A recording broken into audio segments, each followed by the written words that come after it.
We would like to calculate the relative cluster distances. And the clusters that we're looking at are the Virgo cluster and the Fornax cluster. Virgo cluster is on the left, Fornax cluster is on the right, as observed with telescopes owned by ESA and NASA. We're given that the difference in apparent magnitude M1 minus M2, that is between cluster 1 and cluster 2, that is equal to minus 0.23. We're given the apparent magnitude of 2, which is the Fornax cluster, is equal to positive 9.4.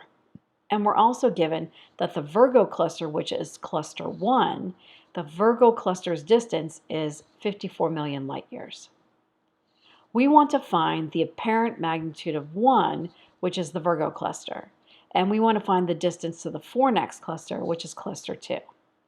We're given the equation of apparent magnitude of 1 minus the apparent magnitude of 2 is equal to 5 log parentheses of d1 divided by d2, close parentheses, where 1 is cluster 1, which is Virgo cluster, and 2 is cluster 2, or Fornax cluster.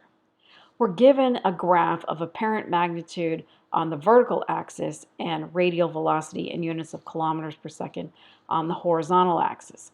And we see two galaxy cluster data. We see blue dot data and we see black dot data.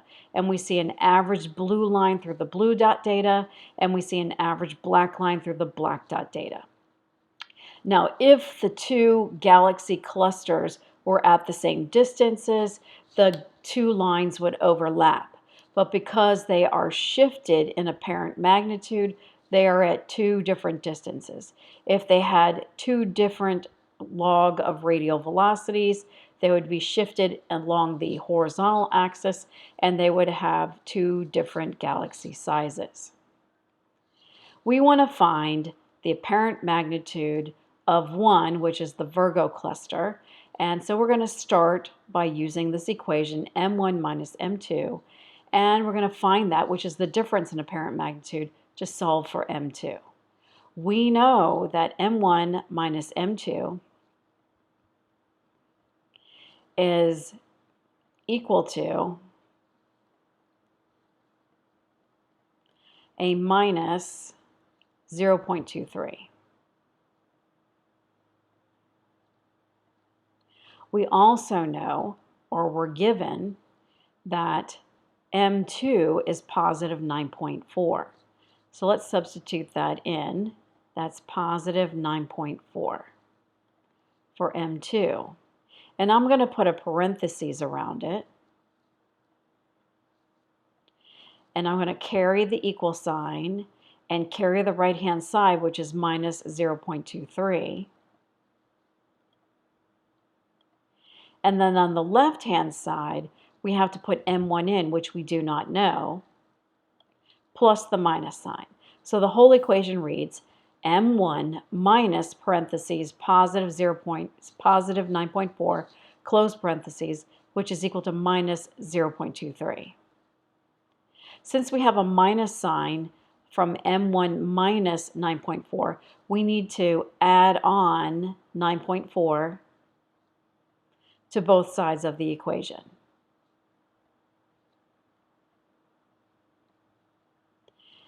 The left-hand side of the equation, we have a minus 9.4 plus a 9.4, which just equals 0. So we are left with M1 on the left-hand side. On the right-hand side, we have minus 0.23 plus 9.4. So let's go to our Google calculator. Minus 0.23. We want to add on 9.4. And we're given a value of 9.17. It is positive, so I'll put the positive value in there. 9.17. We do a quick mental check. M1 minus M2 is equal to a negative number, so therefore M2 must be larger than M1. M2 is 9.4, M1 is 9.17, so the mental check works out. Let's put a box around M1. So let's go on. That was A. So let's go take a look at B. And in B, we want to find the distances. So we're going to use the same equation, m1 minus m2, and that is equal to a 5 log of d1 divided by d2. Then we need to substitute in of what we know and solve for what we don't. So let's carry our equal sign down in our 5 and our log, because we know we're going to keep all of this, and our parentheses. So let's go take a look. We already know m1 minus m2. That's given to us. m1 minus m2 is minus 0.23. So we put that in there, minus 0.23 on the left-hand side, and that is equal to 5 log. Now we've got d1 divided by d2. d1 is the Virgo cluster, and that is at 54 million light years. So I'm going to put 54 at the top and million light years. I'm just going to put a mega up here, light year. And then in the denominator, I'm going to put d2. So now we need to solve the equation for d2. First thing we need to do is we need to divide by 5 on both sides of the equation to get rid of the 5. So let's use my red pen and scratch out 5 and the numerator denominator, and we're going to carry everything else down. So this is going to equal the log of 54 million light years divided by d2.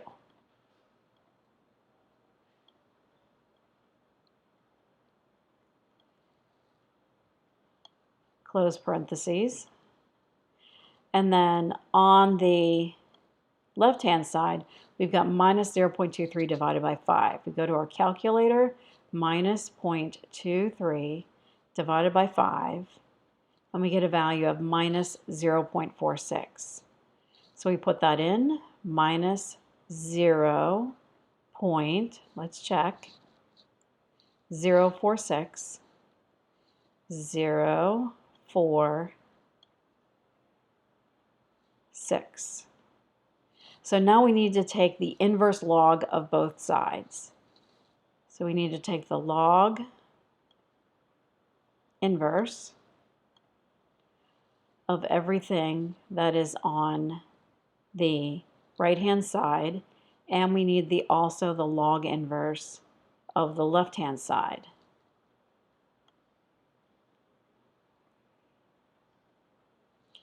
So if you take a log times a log inverse, you're just going to get rid of the logs on the right-hand side, and we carry this down, and we're just going to be left with 54 million light years on the top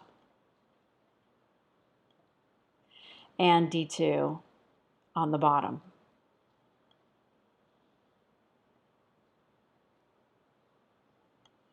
On the left-hand side, we need the log inverse of minus 0.46. So here's our minus 0.046, and we need to take the inverse log. Inverse log of minus 0.046, and that is equal to 0.899. We can round this 9 up to make it 0.90. So our answer is 0.90. So now we need to solve for d2. So we're going to multiply both sides by d2.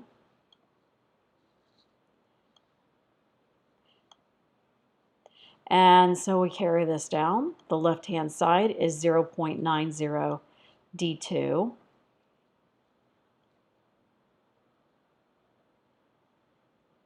And the right-hand side is, we can cancel, it's just going to be 54 million light years because d2 cancels out.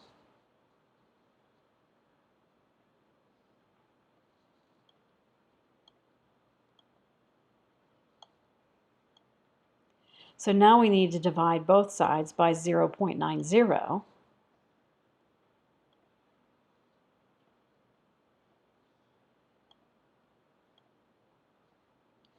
And the left-hand side, 0.90 cancels out, so the only thing we're left with is D2. And that's going to equal 54 million light years divided by 0.90. So we go to 54, go to our calculator, 54 divided by 0.90, and we're left with 60. The only units left on the right-hand side is million light years, or mega light year. And we box it up, and now we know the distance to D2. And D2 is that Fornax cluster.